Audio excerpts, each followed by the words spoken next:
Welcome to the Slop Temple. We pray this video helps. You begin by creating a new score so you can work immediately. Choose New Score, pick a template, or start blank. This sets instrument staves for you. Next, set key, time signature, and tempo so playback and notation align. Make sure to name the file and pick privacy settings before you proceed. This prevents accidental overwrites.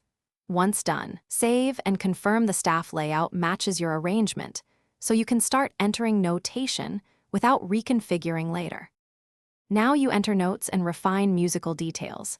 Select a duration or use numeric shortcuts, then click on the staff or use step time entry. This lets you work fast. Add articulations, dynamics, lyrics, and chord symbols from the toolbar so the score reads clearly.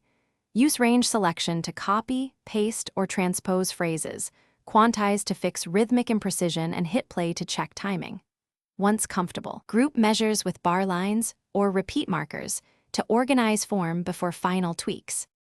Finish by exporting and sharing your work so others can hear or edit it. Choose PDF for printing, MIDI for DAW use, Music XML for interoperability, or MP3/WAV for audio demos. Set export quality and include parts if needed. Share via link or invite collaborators with specific permissions so everyone stays in sync. If something breaks, playback lags, or formatting shifts, refresh the page, clear cache, or re-import the Music XML to restore a clean state and avoid losing edits. Thanks for watching. Consider subscribing if we helped you.